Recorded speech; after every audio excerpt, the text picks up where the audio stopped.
संभले रहे संभाले रहे, इंसान है इंसान ही रहे, आजमाइश है ईमान से रहे।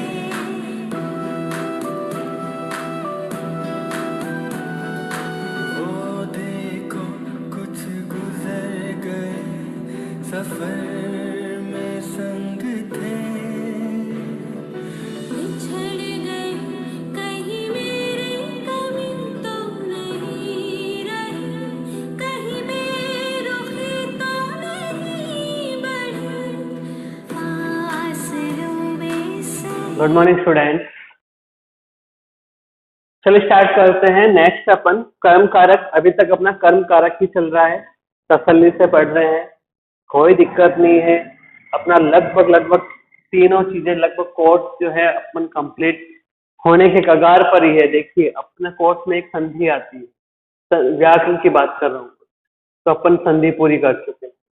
समास आते हैं, समास पूरे कर चुके हैं। संधि समास मुख्य है प्रत्यय, अपन प्रत्यय पूरे कर चुके हैं। संधि समास प्रत्यय, एक आती है घटिका, तो अपन घटिका भी समय लेखन से कहते हैं, घटिका भी पूरी कर चुके हैं, यानी अब देखिए अब मेन टॉपिक क्या है, एक है अपना कारक, ठीक है, और अपन वाक्य परिवर्तन भी पूरे कर चुके हैं एक बार के लिए। हो सकता है 2-3 जनों के कमेंट भी आए थे कि सर वाक्य परिवर्तन समझ में नहीं आया, कोई बात नहीं, अपन जैसे ही कारक कंप्लीट करेंगे कारक के साथ वापस रिपीट अपन वाक्य परिवर्तन कर लेंगे। तो अब देखो कारक पढ़ रहे हैं, कारक के साथ अपनी अशुद्धियां भी पूरी हो रही है ना, अशुद्धियां, ये टॉपिक भी चल रहा है, कारक के साथ अशुद्धियां भी चल रही है और वाक्य निर्माण भी चल रहा है, वाक्य निर्माण भी चल रहा है।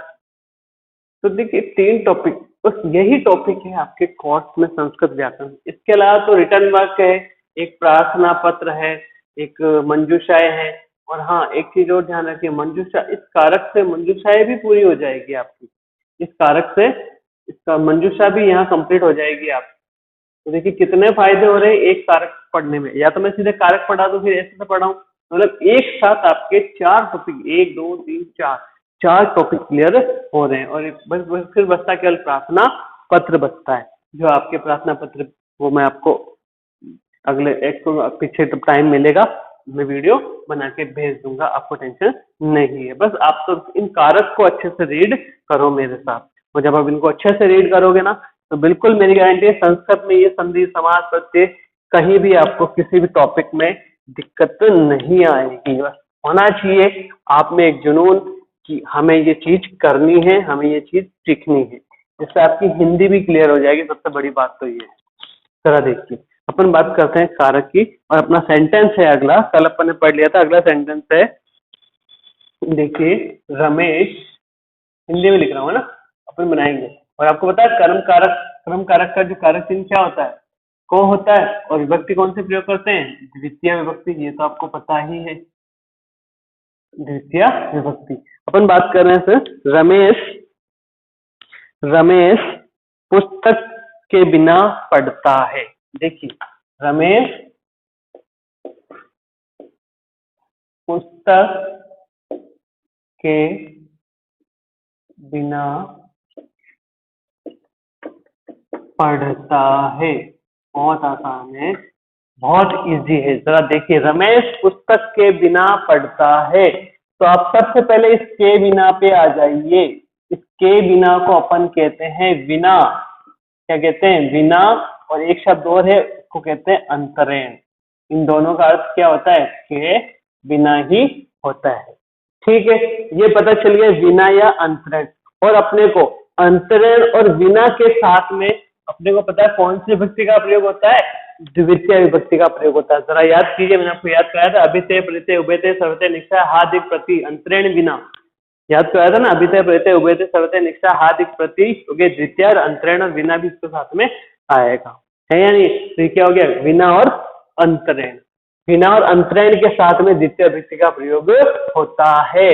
तो पुस्तक की द्वितीय क्या होगी, पुस्तक की द्वितीय फलम फले फलानी, फलम फले फलानी, तो क्या हो जाएगा, पुस्तकम पुस्तके पुस्तकानि, पुस्तकम पुस्तके पुस्तकानि, शब्द क्या आएगा, पुस्तकम, ठीक है। फिर देखिए अब 2 शब्द ये चीजें हो गई, अब बचा रमेश। रमेश और पुस्तक के बीच में कोई भी कारक चिन्ह नहीं है, और तो रमेश अपना कर्ता भी है, और कर्ता के अंदर कौन सी वृत्ति का प्रयोग होता है? प्रथमा वृत्ति का प्रयोग होता है। जो राम की होगी वही रमेश की होगी, रमेशः क्या हो जाएगी? रमेशः पुस्तकम विना अंतरेण। यहाँ तक हो गई। फिर बोला पढ़ता है, पढ़ता है में धातु कौन सी आ जाएगी? पठ धातु आ जाएगी। कौन सी धातु आ जाएगी? पठ धातु। और लकार कौन सा आएगा? पीछे देखिए ता है आ रहा, ता है के अंदर वर्तमान काल, और वर्तमान काल के अंदर आता है लट लकार। क्या आता है? लट लकार आता है। बस ये काम हो गया, पठ धातु लट लकार। अब पुरुष कैसे लगाएंगे? आपको पता है पढ़ता कौन है? पढ़ राम रमेश रहा है। रमेश कौन सा पुरुष में आएगा? देखिए अगर अहम अहम आवाम वयम आता तो अपन कर देते उत्तम पुरुष, त्वम युवाम युवम आता तो मध्यम पुरुष, बाकी जो बचा वो प्रथम पुरुष। तो रमेश किसमें आएगा आपका? रमेश आ जाएगा आपका प्रथम पुरुष। और रमेश एक वचन है तो यहाँ आ जाएगा एक वचन। बहुत इन दोनों को यहाँ से मिला दो, पठ धातु लट लकार प्रथम पुरुष एक वचन। क्या होगा? पढ़ते पढ़त पठंती, प्रथम पुरुष एक वचन पठती। क्या हो जाएगा? पठती। ये दीजिए, ये बन गया आपका पहला सेंटेंस इस तरह का। दूसरा सेंटेंस इसी तरह का। दूसरा क्वेश्चन क्या आता है? आपको क्वेश्चन दे देंगे इस तरह से कि रमेश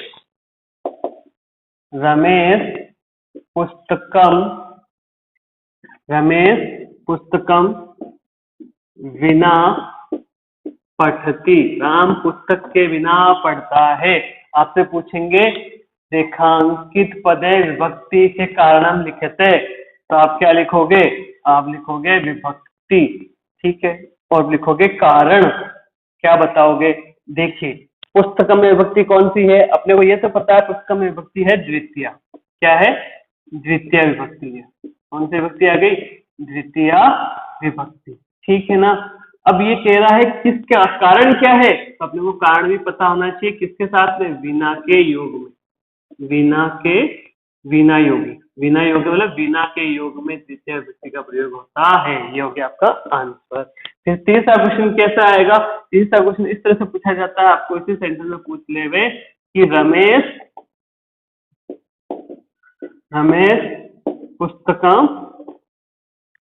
पुस्तकम विना पठंती।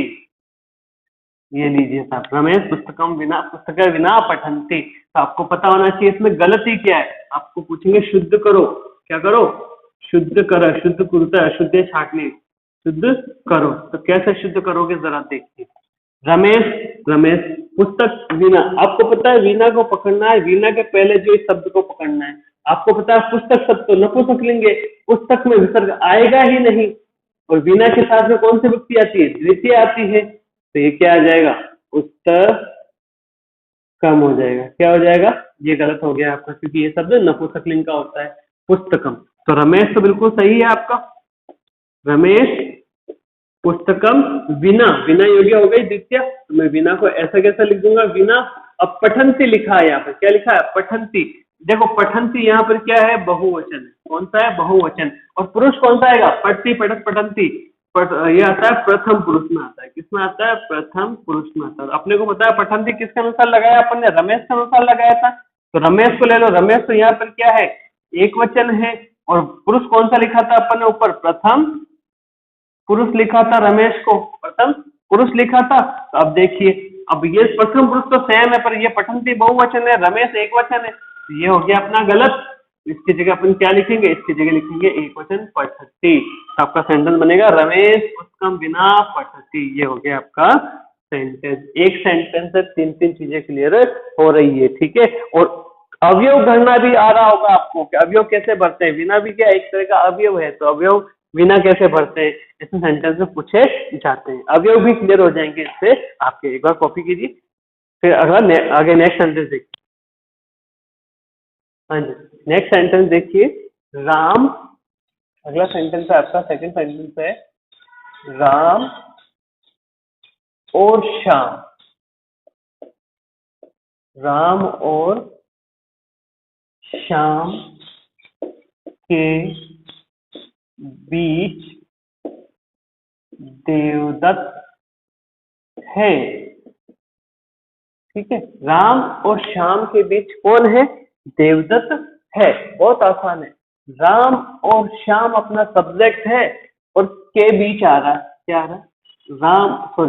राम और श्याम सब्जेक्ट नहीं है, राम और श्याम के बीच देवदत्त है। के बीच को अपन क्या कहते हैं, जरा याद कीजिए। के बीच को अपन कहते हैं अंतरा। क्या कहते हैं? अंतरा। वो था अंतरेण।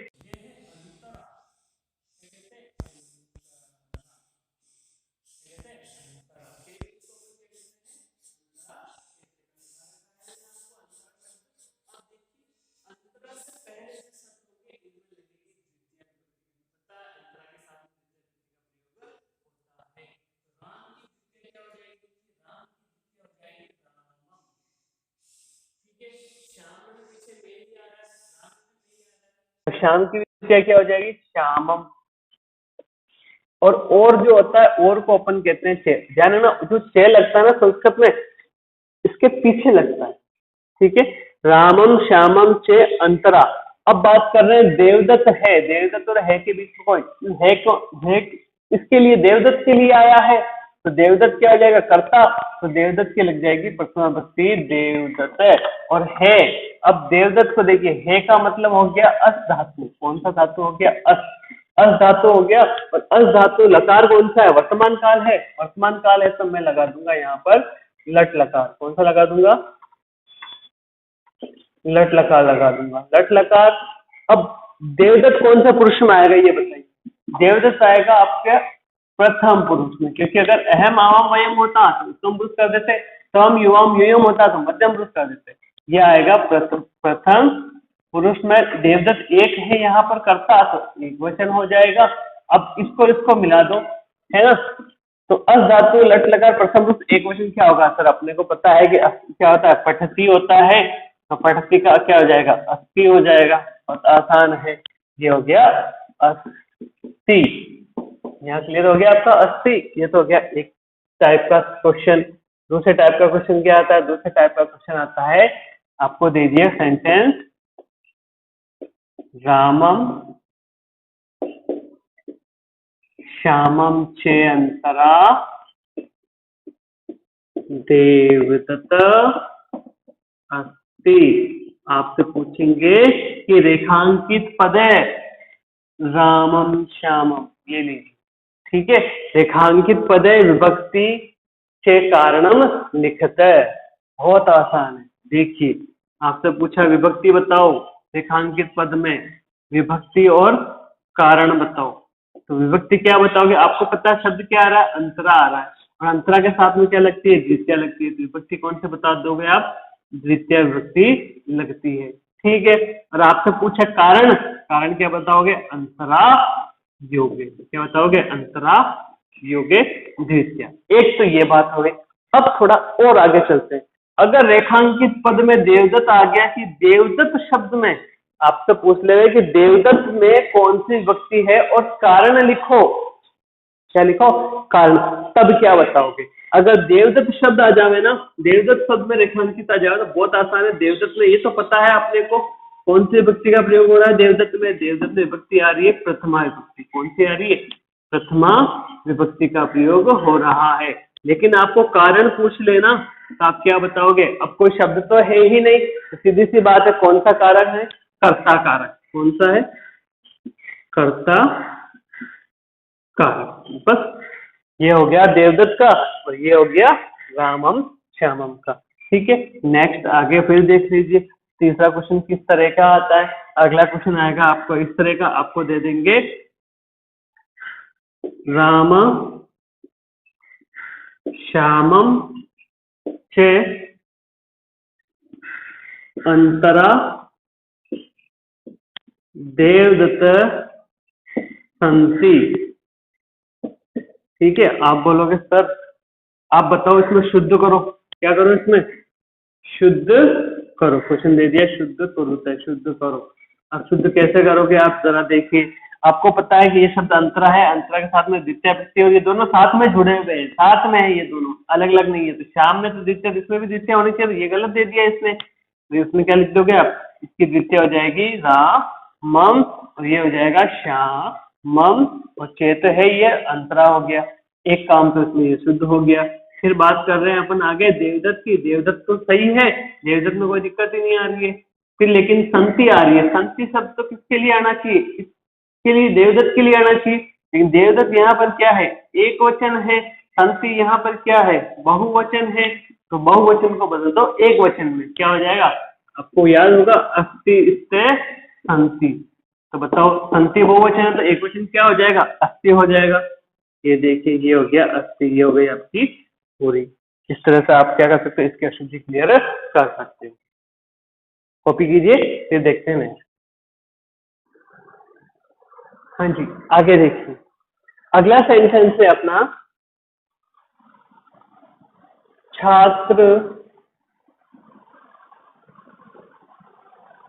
विद्यालय, छात्र विद्यालय की ओर जाते हैं।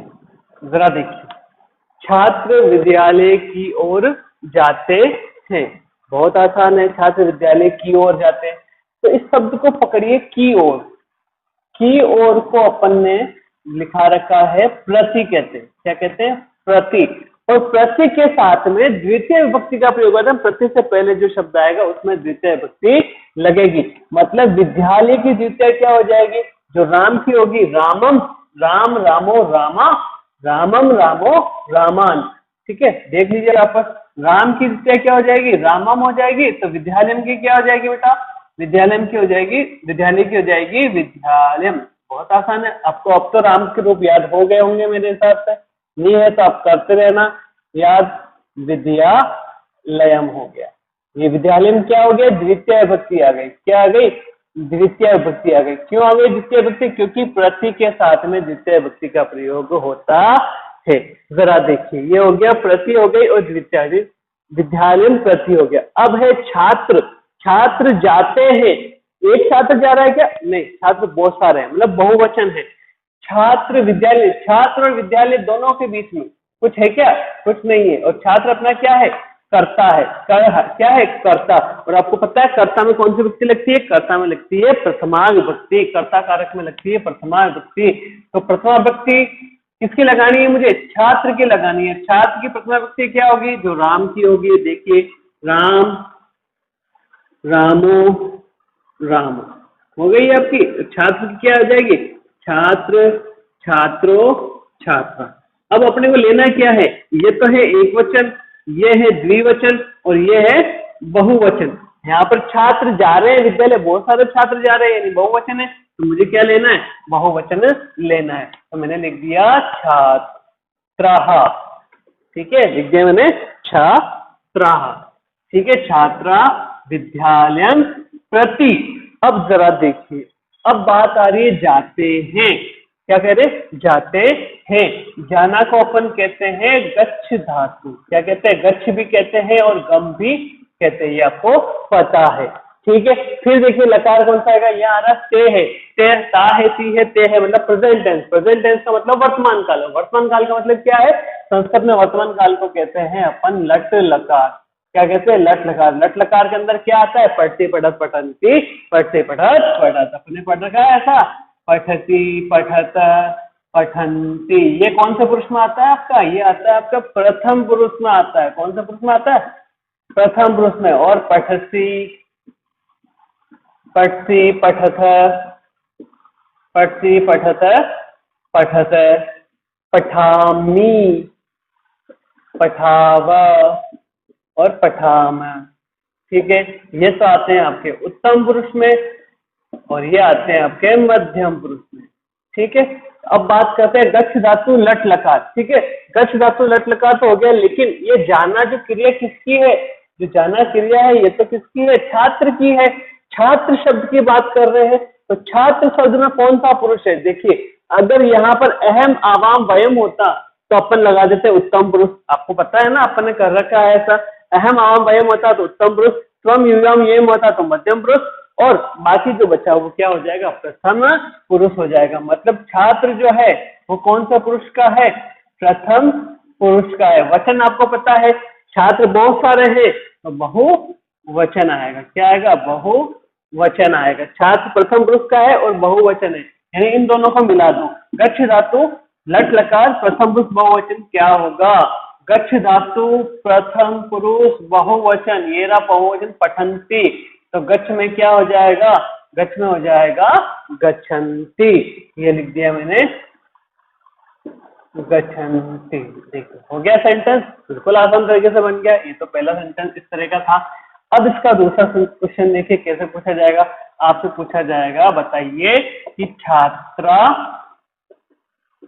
विद्यालयं प्रति गच्छन्ति, प्रति गच्छन्ति। ठीक है, आपसे कहा गया है कि रेखांकित पद में विभक्ति और कारण लिखते। क्या बोल रहा है?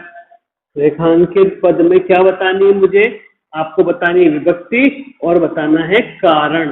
तो आपको पता है विभक्ति और कारण क्या होगा। विभक्ति विद्यालय में कौन सी है? द्वितीय है, ये तो अपने को पता है। वैसे भी रामम द्वितीय विभक्ति है इसके अंदर। और आपसे पूछे कारण क्या है, तो आपको पता है कि प्रति के साथ में यानी प्रति योग्य द्वितीय विभक्ति का प्रयोग होता है। चलो ये तो ये हो गया, विद्यालय में आया था तब। लेकिन अगर आपसे पूछ ले कि छात्र में, छात्रा में कौन सी विभक्ति है, रेखांकित पद में मान लो विद्यालय नहीं देकर के आपको क्या देते हैं? छात्रा देते हैं। तो अब बताओ छात्रा में क्या करोगे आप? तो आपको रेखांकित पद में विभक्ति और कारण बताना है, तो क्या बताओगे? विभक्ति कौन सी है छात्रा में? छात्रा में विभक्ति है प्रथमा। कौन सी विभक्ति है? प्रथमा। और पूछे कारण क्या है, तो आपको पता है कोई शब्द तो है नहीं, ये अपना क्या है? कर्ता है। और जब कर्ता होता है तो कर्ता कारक होगा, और कर्ता कारक के साथ में क्या करेंगे? प्रथमा विभक्ति का प्रयोग करेंगे, ये हो गया आपका कर्ता कारक के साथ में। तो इस तरह के सेंटेंस पूछे जाते हैं। दूसरा सेंटेंस हो गया। तीसरा सेंटेंस, तीसरा क्वेश्चन इस तरह से पूछा जाएगा, आपको मैंने दे दिया इस तरह से, देखिए दे दिया, छात्रेण विद्यालय प्रति गमिष्यति, गमिष्यन्ति, ये लो गमिष्यन्ति। आपको ना इस तरह से सेंटेंस देंगे। छात्रेण की जगह में एक काम करता हूं मैं, छात्राएं करना देता। ठीक है, अब आपको क्या बोला कि बताइए इसमें से क्या गलत है। क्या बोला? क्या गलत है? गमिष्यति। ठीक है, अब बताओ जब क्या गलत है, आपको खुद को थोड़ा सोचिए। आपको पता ऊपर से पता चल रहा है क्या गलत है, लेकिन कैसे पता चलेगा? आप इस शब्द को देखोगे प्रति, प्रति के साथ जैसे प्रति शब्द मिलेगा आपको याद आ जाना चाहिए प्रति के साथ में सर ने बताया था द्वितीय विभक्ति का प्रयोग करते हैं। जबकि विद्यालय में कौन सी विभक्ति है? विद्यालय में तो प्रथमा विभक्ति दे रखी है, मतलब पहला तो यही गलत है। पहले इसको सुधार करो, इसको सुधारा तो इसमें सुधार क्या करना है? प्रति के साथ में द्वितीय लगानी है। क्या लगानी है? अपने को द्वितीय विभक्ति लगानी है। तो द्वितीय क्या क्या होगी? विद्यालय की, जो राम की होगी वही क्या होगी? विद्यालय की होगी। ये हो जाएगा विद्यालयम। क्या हो गया? विद्यालयम क्या हो गई? ये हो गई आपकी द्वितीय विभक्ति हो गई। और किसके साथ में आई है? प्रति के साथ में। पहला काम तो ये सही हो गया। फिर बात करते हैं छात्रा की। छात्रा सही शब्द है, छात्रा में कोई सब्जेक्ट में कोई दिक्कत ही नहीं है, छात्रा का छात्रा ही रहेगा। छात्रा जो शब्द है ये आपका क्या है? बहुवचन। क्या है? बहुवचन है। क्या है ये? बहुवचन है। बहुवचन है। तो अब बात करते हैं, अच्छा इसमें क्या मैंने लकार को चेंज कर दिया है। ठीक है, तो लकार को चेंज नहीं करते हैं अपन, यही करते हैं गच्छति कर लेते हैं। ठीक है, गच्छति, लकार को चेंज नहीं करेंगे। ठीक है, अब छात्र शब्द क्या है अपना? बहुवचन है। क्या है? बहुवचन है। छात्र शब्द क्या है? बहुवचन है। अब गच्छन्ति तो किसके अनुसार लगेगी? आपको पता है ये गच्छन्ति तो लगती है छात्रा के अनुसार लगती है। ठीक है ना, तो गच्छति शब्द क्या? देखो गच्छति मैं यहाँ लिखूं इस तरह से, पढ़ते पढ़ते प्रथम की होता है, तो गच्छति तो एक वचन में आती है। गच्छति शब्द क्या है? एक वचन है आपका, एक वचन है। तो ये तो क्या हो गया? गलत हो गया एक तरह से। क्या हो गया? गलत हो गया। अपने को क्या चाहिए? जो छात्रा है बहुवचन, तो गच्छ धातु भी क्या चाहिए? बहुवचन। ये हो जाएगी आपकी गच्छन्ति। छात्रा विद्यालयम प्रति गच्छन्ति। इस प्रकार सेंटेंस कंप्लीट होता है। जरा आगे देखिए, अगला सेंटेंस देखिए। अगला सेंटेंस है, जो सैनिक होते हैं या सैनिक, सैनिक चोर के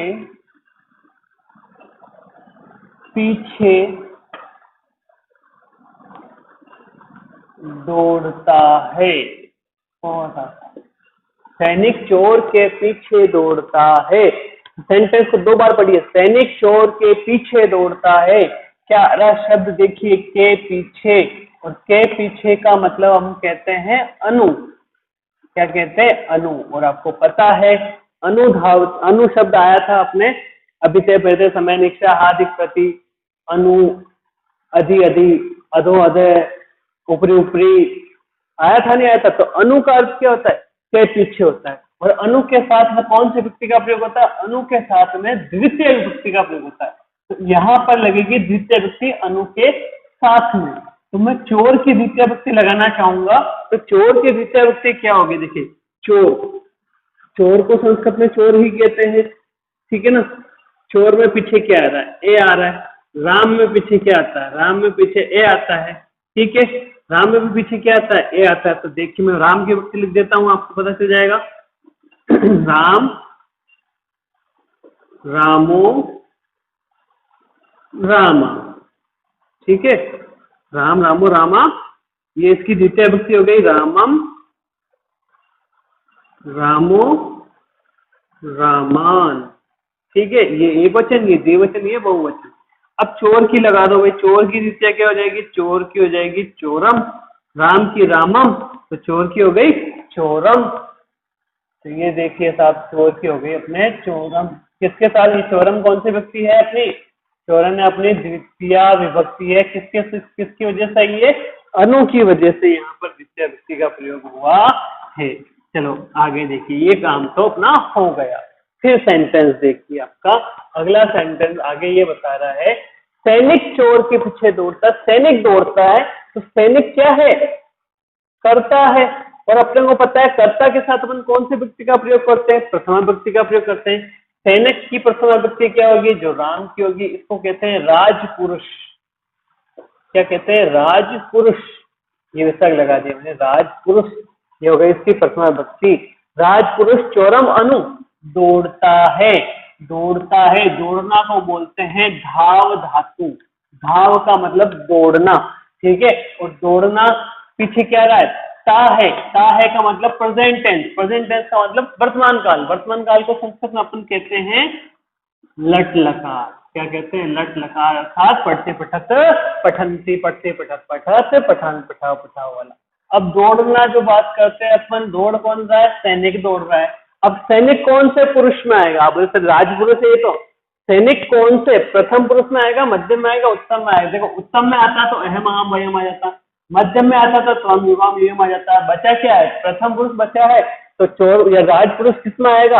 आपका राजपुरुष आएगा प्रथम पुरुष में आएगा। वचन सैनिक एक है तो एक वचन, ठीक है। अब धाव धातु लट लकार प्रथम पुरुष एक वचन है, क्या होता है? धाव धातु, धाव धातु लट लकार, लट लकार प्रथम पुरुष। प्रथम पुरुष आपका ये वाला, ठीक है। प्रथम पुरुष एक वचन ये वाला। अब यहाँ पर क्या आता है? तो आप पठ शब्द के रूप लिख सकते हो, पठती, पठते, ये हो गई पठंती। तो आप क्या लिख दोगे? आप यहाँ पर जरा सोच के बताइए, पढ़ते आएगा या नहीं आएगा? जरा सोच के बताइए, पढ़ते आएगा नहीं आएगा? बिल्कुल पढ़ते तो नहीं आएगा, लेकिन पढ़ते के जैसे ही क्या आ जाएगा? धावती आ जाएगी, क्योंकि धावती प्रथम पुरुष एक वचन, पढ़ते के जैसे ही रूप चलेगा। ये हो गया आपका धावती। बिल्कुल क्लियर हो गया। नेक्स्ट सेंटेंस इसी तरह आता है। आपसे क्या पूछा जाएगा? आपसे पूछा जाएगा कि राजपुरुष है। क्या पूछा जाएगा? राजपुरुष से चोरम अनु धावती। क्या पूछेंगे? चोरम अनु धावती। तो आपसे पूछेंगे चोरम में कौन सी विभक्ति है? तो चोरम में कौन सी विभक्ति? कारण बताओ तो क्या? हाँ, चोरम में विभक्ति आ जाएगी द्वितीय। कौन सी आ जाएगी? द्वितीय। आप कारण पूछे तो क्या बताओगे आप? कारण आपको पता है कि अनु के साथ क्या आएगी? अनु के साथ आती है द्वितीय विभक्ति, यानी अनु योगे द्वितीय बहुत आसान हो गया। तीसरा क्वेश्चन आपको इस तरह से पूछ सकते हैं, शुद्ध करके लिखिए। राजपुर से आपको चोरम की जगह दे देंगे चोरात, अनु धावती। ठीक है, आपको दे दिया चोरात। आपको बताना है गलत क्या है। आपको पता है कि अनु के साथ कौन सी आती है, द्वितीय, जबकि ये कौन सी, ये तो पंचमी विभक्ति है। और आपको पता है अनु के साथ कौन सी आती है, अनु के साथ तो द्वितीय विभक्ति आती है। तो ये गलत हो गया। इसकी द्वितीय विभक्ति क्या हो जाएगी, चोरम हो जाएगी। और ये हो जाएगा अनु, और ये हो जाएगा धावती। चोरम अनु धावती, इधर कौन आ जाएगा, राजपुरुष। क्लियर हुआ या नहीं हुआ आपका, राजपुरुष चोरम अनु धावती। फिर देखिए नेक्स्ट सेंटेंस। और हाँ जी, अब देखिए अभी तक अपने कुछ जो शब्द पढ़े थे कर्म कारक में, अभितय, परितय, उपयतय, सर्वतय, समय, निष्ठा, हार्दिक, प्रति, अनु, अधो, अधि, ऊपर, ऊपरी, अधि, अध, ऐसे शब्द जो अपन ने पढ़े, अंतरा, अंतरेण, विना, ये जो शब्द अपन ने पढ़े हैं उन शब्दों के साथ तो द्वितीय विभक्ति का प्रयोग होता ही है। उनके अलावा भी कुछ चीजें और हैं जिनके साथ द्वितीय विभक्ति का प्रयोग होता है। ये इस कर्म कारक का खत्म, यहाँ पर एंड हो जाएगा। इनके जब अपन मुख्य मुख्य सेंटेंस करेंगे, अपन सारा सेंटेंस नहीं करेंगे। जो अपने एग्जाम में आने वाली चीज है वही अपन कर रहे हैं, दूसरा नहीं। और मेरी गारंटी है आपकी कॉपी में जो शब्द लिख दिया उससे बाहर एक भी सेंटेंस, एक भी क्वेश्चन बाहर नहीं जाएगा। ये मेरी गारंटी है। मैं बैठा हूं अगर चला जाएगा। जरा देखिए, अब है मैंने लिखा है, तो ध्यान थोड़ा फोकस कीजिएगा, देखिएगा। थोड़ा मैंने संस्कृत लैंग्वेज लिखी है, भाई संस्कृत पढ़ रहे हो तो थोड़ा संस्कृत लैंग्वेज आनी भी चाहिए। तो जरा देखिए इसमें क्या है। इसमें लिखा है कि अधिशीड स्थासाम कर्म दृश्य। अब ये कह रहा है, इसको मैं थोड़ा सा बता दूं आपको सीधा, कि अगर अधि उपसर्ग का प्रयोग, किसका, अधि उपसर्ग का प्रयोग शीड धातु के साथ होता है। किसके साथ होता है, शीड धातु या स्था। ठीक है, दो धातु है। ये क्या है, धातुएं हैं। ये क्या है, धातु। अगर अधि, और ये क्या है, उपसर्ग। ध्यान दें, अगर अधि उपसर्ग का प्रयोग शीड धातु के साथ होता है तो कर्म में, यानी ऑब्जेक्ट में, जो सेंटेंस में ऑब्जेक्ट आएगा उस कर्म में अपन क्या उनसे विभक्ति लगाएंगे, द्वितीय विभक्ति लगाएंगे। ये मैंने आपको याद रखना है, याद करना है कि अधि शीड स्था, मतलब शीड और स्था धातु के साथ में यदि अधि उपसर्ग आ रहा है तो हम क्या करेंगे, हम उसके कर्म में, उसमें जो ऑब्जेक्ट आएगा सेंटेंस में, उस ऑब्जेक्ट में, उस कर्म में द्वितीय विभक्ति का प्रयोग करेंगे। पहली चीज। दूसरी चीज, इसमें का अगला है उपान मध्यावंत कर्म द्वितीय विभक्ति। आपको कुछ समझ में नहीं आ रहा है, कोई बात नहीं, इसको तोड़ के देखा, आपने संधि पढ़ी है ना, इसको तोड़ दीजिए। उपान व, उपान का मतलब हो गया उप, उप के बाद आया है अनु, अनु में यहाँ पे यह संधि होगी इसलिए वह बन गया उप अनु अधि, उप अनु अधि, उप अनु अधि और आ। देखिए उप अनु अधि और आ, इनके साथ अगर वस धातु, वस का अर्थ होता है रहना, ठीक है, अगर वस धातु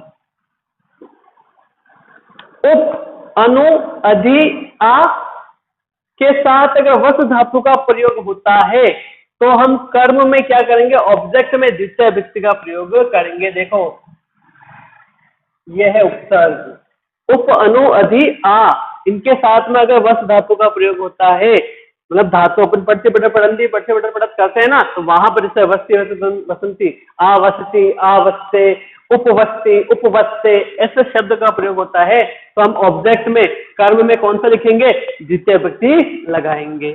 तीसरी चीज, अभिनिवेशच, ये ऐसे लिखा है, ये ऐसा, ये जो शे बना हुआ ना, ये ऐसा बना हुआ, ऐसा करके और ये ऐसा बना दिया। इसको आप ऐसा भी लिख सकते हो, कोई दिक्कत नहीं है। ठीक है, जरा देखिए अभिनिवेश, ये कह रहा है कि एक तो आवे अभि उपसर्ग, क्या आवे अभि, अभि के साथ में लगा आ जावे नी, अभि प्लस नी और प्लस धातु आ जावे विष, क्या आ जाए, विष धातु। ठीक है, अभी, नि, विश, ये जब साथ में आ जाते हैं तो आपको कर्म में क्या करनी है, द्वितीय विभक्ति का प्रयोग करना है। बस अब है द्विकर्मक धातु, ये इंपॉर्टेंट चीज है। द्विकर्मक धातु में गौण कर्म में द्वितीय विभक्ति का प्रयोग होता है। अब बोले सर गौण कर्म क्या है? देखिए अपन इंग्लिश में पढ़ते हैं, एक सब्जेक्ट होती है, वर्ब होती है, ऑब्जेक्ट होती है ना। ऑब्जेक्ट 1 होता है, ऑब्जेक्ट 2 होता है, ऑब्जेक्ट 3 होता है। ऐसा अपन अभी एक्टिव 2 परसेंट में पढ़ेंगे, ये चीज जब आपको क्लियर हो जाएगी ये एक्टिव क्या है, अपन इंग्लिश में पढ़ेंगे। तो मैं बात करता हूँ कर्म की। कर्म में 2 कर्म होते हैं, एक तो होता है मुख्य कर्म, एक होता है गौण कर्म। क्या होता है? गौण कर्म होता है। एक होता है मुख्य कर्म, एक होता है गौण कर्म। जो आपका ऑब्जेक्ट 1 होगा वो गौण कर्म, इंग्लिश में याद रखोगे तो जल्दी याद रहेगा। गौण, गुण कैसे होंगे? 1 नंबर के गुण होंगे, ठीक है। मुख्य कर्म ऑब्जेक्ट 2, जो मुख्य है ना, मुख में अंदर जो होता है वो ऑब्जेक्ट 2, आप ऐसे याद रखना।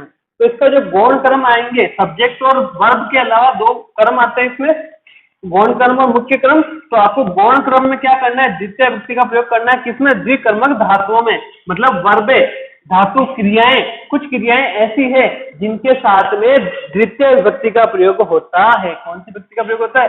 द्वितीय विभक्ति का प्रयोग होता है। कुछ धातुएं, और वो धातुएं कौन सी है? वो धातु है 16। कौन सी धातु है?